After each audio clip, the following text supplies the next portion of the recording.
Monday, October 30. This is the news on PBCJ. I am Simone Absalom.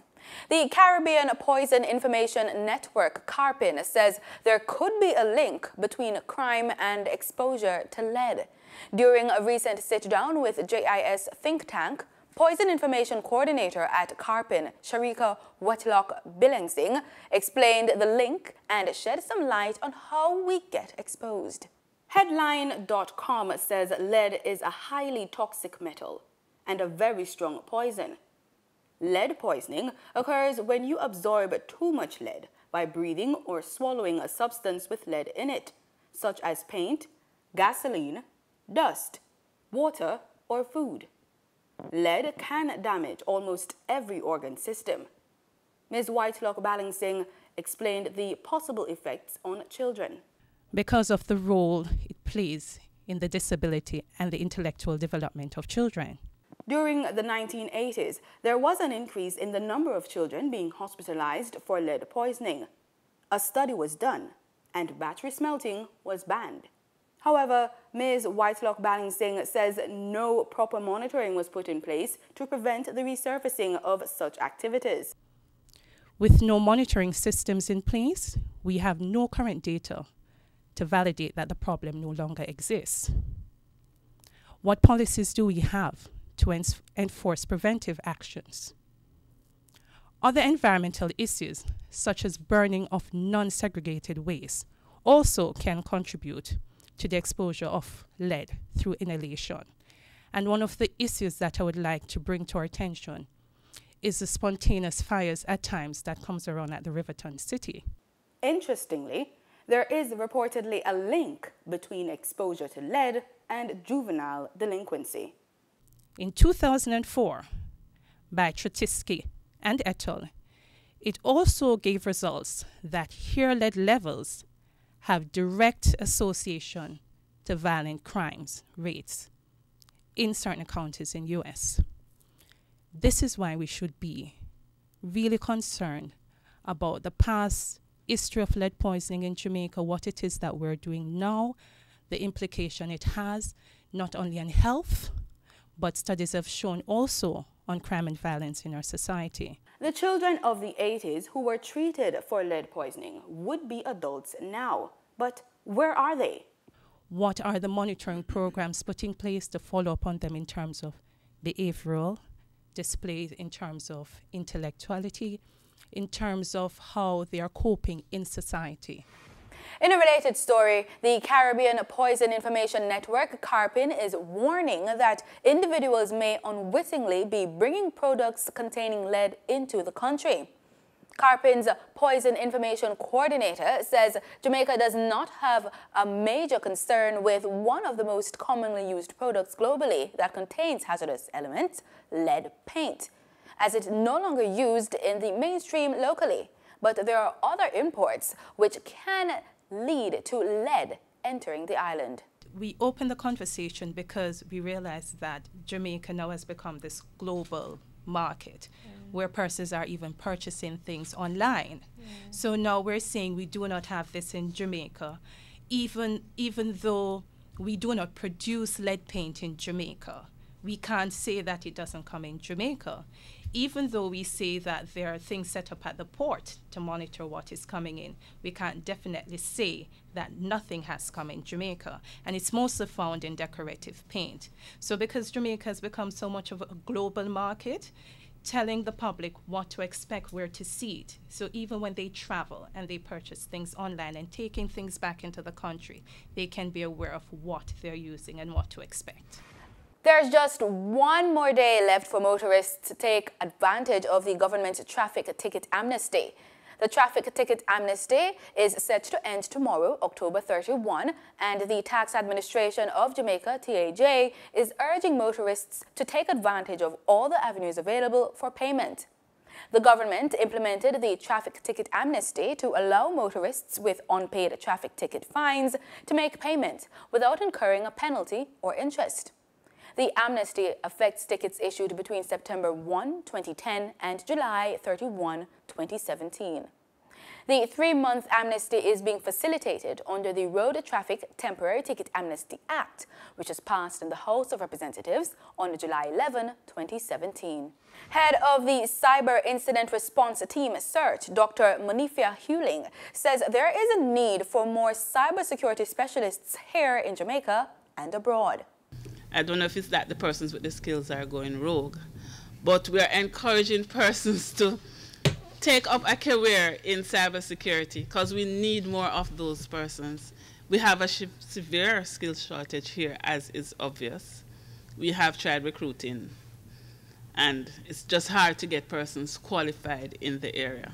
Delroy McLean, Director of Network Security of Cable and Wireless, says his company has engaged several promising teens for training in the area. We do collaborate with the schools, the universities in particular, to identify experts, I want to say experts, the talent actually. And we have talent coming up in cybersecurity as young as 13, 14 in high schools, first year university students, second year, who they have the skills, they've jumped online. Mr. McLean says the students learn ethical hacking and are offered internships. He was speaking at a recent JIS think tank where he disclosed that since 2015, they've had to deploy core firewalls across their regional network, enabling them to monitor and mitigate commonly known threats, especially for Jamaica. Tourism Minister Edmund Bartlett disclosed that an exposition on smart tourism destinations will be mounted at the Global Conference on Jobs and Inclusive Growth, Partnerships for Sustainable Tourism, scheduled to take place in Montego Bay at the Montego Bay Conference Center from November 27 to November 29, 2017. In a statement at the weekend, the minister noted, quote, "The expo will showcase several major technology entities, particularly those involved in disruptive business and technology models that will demonstrate how technology is impacting tourism to create seamless visitor experiences." End quote. Smart destinations are an extension of the concept of smart cities to tourism areas. The model is based on the use of technologies to improve efficiency and customer service in destinations by providing quick and personalized responses to the needs of tourists, tourism firms, and the government. The conference is being held with the support of the United Nations World Tourism Organization, the Government of Jamaica, World Bank Group, and the Inter-American Development Bank. The Joint Committee for Tertiary Education will be hosting its 3rd annual education conference at the end of this month. Jacqueline Knight Campbell, Senior Consultant on Marketing and Business Development for the JCTE, says early childhood education in Jamaica will be a major focus. In addition, they'll be exchanging information about what's happening in the country's education system. The conference will look at various topics, starting from an integrated approach, the strategies to implement TVET and CBET into tertiary curriculum, developing partnerships for an integrated approach into internationalizing tertiary education, enhancing careers through networking, industry certification and professional organizations, financing tertiary education for growth and sustainability, both local and international. The conference will be held over 2 days, and it engages an award ceremony which will recognize outstanding educators, Student of the Year, with a number of incentives added where institutions across Jamaica at the tertiary and the community college level will provide nominations for Students and Educator of the Year, where we have a panel that will look at and interview the nominees and provide at the awards the recognition and award for the outstanding recipient of the year. In regional news, Antigua's Prime Minister Gaston Brown is standing by his decision to revoke the cabinet appointment of Tourism and Investment Minister Assot Michael, pending the outcome of the controversy surrounding his arrest and release by Metropolitan Police in London last week. Authorities there say Mr. Michael may be wanted for further questioning. Here's more in this report from Garfield Burford at Antigua's ABS News. Now, while on Monday, I had no firm details of the reason or reasons for Mr. Michael's arrest, I felt that the arrest itself was sufficient for me to, let's say, revoke his appointment, even temporarily, pending the outcome of the investigation or the arrest for that matter.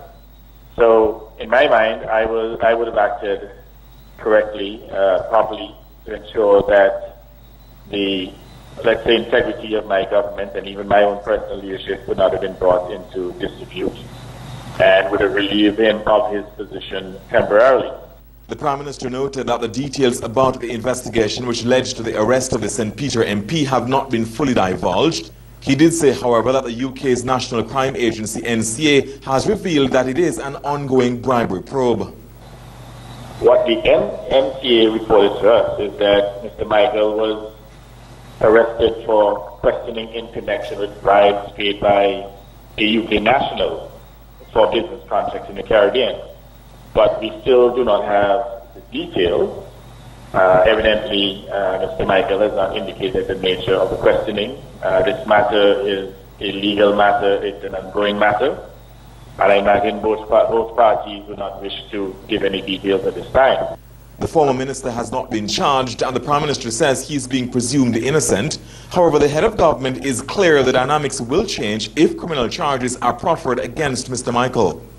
I want to make it abundantly clear that if criminal charges are brought against former Minister Michael, he shall not be the candidate for St. Peter and the Labour Party going into the next general election. And similarly, he would be precluded from serving in my government. There have been concerns in some quarters that the removal of the Tourism and Economic Development Minister could hurt business confidence ahead of the busy winter tourist season. The Prime Minister has, however, assured that the government is moving to ensure effective oversight of the various portfolios which had been assigned to Mr. Michael. As it stands now, I am the Minister of Tourism. I would have assumed the portfolio automatically by virtue of the former minister being relieved of the portfolio. However, I can assure the people of Antigua and Barbuda that I am taking the necessary steps to ensure that the various subject areas that would have fallen under the Ministry of Tourism, that they will be actually given to other ministers within the government. The public could know as early as late Friday how the various assignments under Mr. Michael's purview will be allocated. Those were the local and regional stories. Do stay with us. Sports is next. 2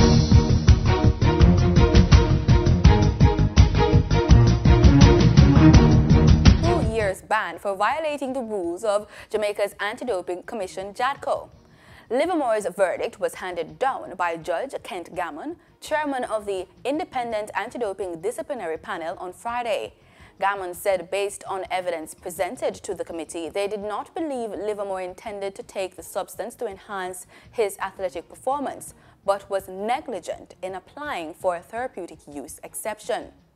As such, he will be ineligible to compete for 2 years, starting February when he was charged. The Commonwealth Games 200 meters bronze medalist violated JADCO's Article 2.1 rule, which refers to the, quote, presence of a prohibited substance or its metabolites or markers in an athlete's sample, end quote.